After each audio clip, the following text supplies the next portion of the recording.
नमस्कार. परीक्षेचं टेन्शन येतंय? काही काळजी करू नका. आजच्या या विशेष सूत्र उजळणीमध्ये आपण परीक्षेच्या ताणाला आत्मविश्वासात बदलणार आहोत. चला तर मग ही सगळी सूत्र एकदम पक्की करण्यासाठी शेवटपर्यंत सोबत राहूया. शक्य असेल तर एक वही आणि पेन नक्की जवळ ठेवा. हो, हा प्रश्न आपल्या सगळ्यांनाच पडतो नाही का, की परीक्षेच्या वेळी इतकी सगळी सूत्र लक्षात कशी ठेवायची आणि सगळ्यात महत्त्वाचं म्हणजे त्यांचा योग्य वापर कसा करायचा. पण चिंता नसावी, आज आपण याच मोठ्या आव्हानावर एक सोपा आणि एकदम प्रभावी उपाय शोधणार आहोत. चला मग सुरुवात करूया थेट बीजगणिताच्या म्हणजेच अल्जेब्राच्या पायापासून. ही सूत्र म्हणजे खरं तर गणितातली कोणतीही अडचण सोडवण्यासाठी लागणारी आपली मुख्य हत्यारे आहेत. स्क्रीनवर दिसतायत ना, ही आहेत बीजगणितातली काही सगळ्यात महत्त्वाची सूत्र, ज्यांना आपण आयडेंटिटीज असं म्हणतो. कुठल्याही बायजिक राशींचा विस्तार करण्यासाठी किंवा त्यांचे अवयव पाडण्यासाठी यांचा थेट वापर होतो. त्यामुळे ही सूत्र पाठ असणं खूप खूप महत्त्वाचं आहे. आपल्या या गणितीय टूलबॉक्समधलं पुढचं महत्त्वाचं साधन म्हणजे वर्गसमीकरण. ax² + bx + c = 0 हे त्याचं स्टँडर्ड रूप आहे. हे आपल्याला समीकरणाची मुळं म्हणजेच एक्सच्या किमती शोधायला मदत करतं. आता एक गंमत बघा. पूर्ण समीकरण सोडवण्याआधीच आपल्याला उत्तरांबद्दल कळू शकतं. कसं? तर विवेचक म्हणजेच डी ची किंमत काढून. डी ची किंमत आपल्याला समीकरणाच्या मुळांचं स्वरूप कसं असेल, म्हणजे ती खरी आहेत की नाही, समान आहेत की वेगवेगळी, हे आधीच सांगते. यामुळे आपला खूप वेळ वाचतो नाही का? बरं, बीजगणित तर झालं. चला आता भूमिती, त्रिकोणमिती आणि आकारमापनाच्या जगात जाऊया. बघूया की आपली हीच हत्यारं इथे कशी उपयोगी पडतात. इथे आपण वेगवेगळ्या आकृत्या आणि त्यांच्या गुणधर्मांचा अभ्यास करणार आहोत. त्रिकोणमिती या नावानेच अनेकांना भीती वाटते, पण खरं सांगायचं तर हे जे मूलभूत गुणोत्तर आणि नित्य समानता आहेत ना, त्या कोन आणि त्रिकोणांशी संबंधित प्रॉब्लेम्स अगदी सोपे करतात. आणि एक इंटरेस्टिंग गोष्ट म्हणजे या तिन्ही नित्य समानता पायथागोरसच्या प्रमेयावरूनच सिद्ध होतात. म्हणजे बघा, सगळं एकमेकांशी जोडलेलं आहे. त्रिकोण आणि वर्तुळ हे तर भूमितीचे आधारस्तंभ आहेत. यांची क्षेत्रफळ आणि परिघाची ही सोपी सूत्र आपल्याला मोठ्यात मोठ्या आणि किचकट समस्या सोडवण्यासाठी मदत करतात. आणि हो, काटकोन त्रिकोणासाठी आपला मित्र पायथागोरसचं प्रमेय हे कधीही विसरायचं नाही.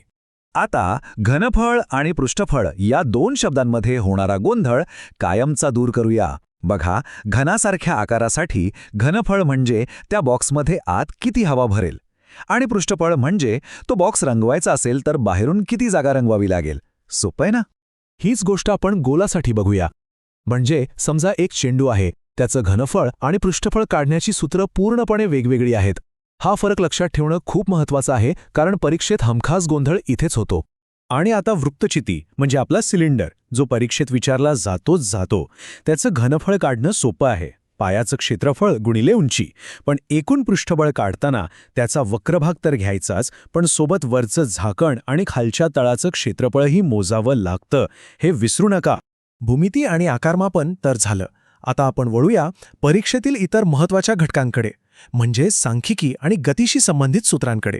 यांचा वापर तर आपल्या रोजच्या जीवनातली गणितं सोडवण्यासाठी सुद्धा होतो. सांख्यिकीमध्ये माहितीचं विश्लेषण करण्यासाठी आपण मध्य किंवा मीन काढतो. आपल्याला दिलेल्या माहितीनुसार आपण योग्य सूत्र वापरतो.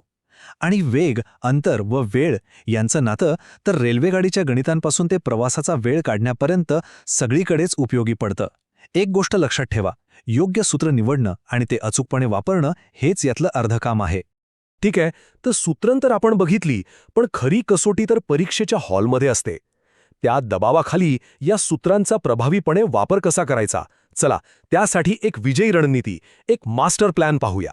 एक गोष्ट लक्षात घ्या, परीक्षेत फक्त सूत्र माहीत असून चालत नाही, काही चांगल्या सवयी असणंही तितकंच महत्त्वाचं आहे. पायऱ्या बघणं, चिन्हांमध्ये गडबड करणं किंवा उत्तराला एकक न लिहिणं यांसारख्या छोट्या छोट्या चुकांमुळे आपले हक्काचे मार्क जातात. त्यामुळे नेहमी उजवीकडे दाखवलेल्या चांगल्या सवयी पाळा. परीक्षेच्या वेळी शांत राहण्यासाठी आणि जास्तीत जास्त मार्क मिळवण्यासाठी वेळेचं नियोजन करणं सगळ्यात महत्त्वाचं आहे. पहिल्या 10 मिनिटात पूर्ण प्रश्नपत्रिका शांतपणे वाचा.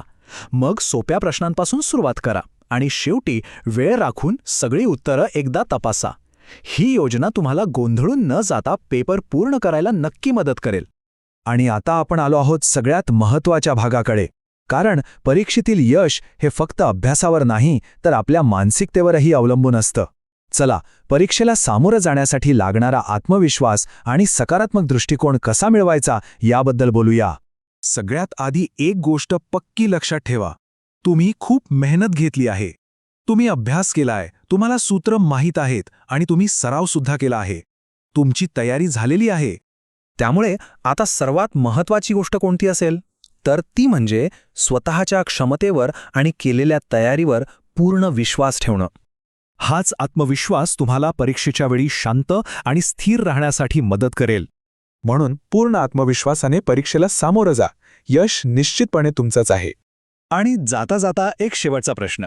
आज आपण ज्या काही टिप्स आणि सूत्र बघितलीत त्यातली अशी कोणती एक रणनीती आहे जी तुमच्यासाठी परीक्षेच्या दिवशी सर्वात मोठा आणि सकारात्मक बदल घडून आणेल असं तुम्हाला वाटतं? यावर नक्की विचार करा. सर्वांना परीक्षेसाठी खूप खूप शुभेच्छा.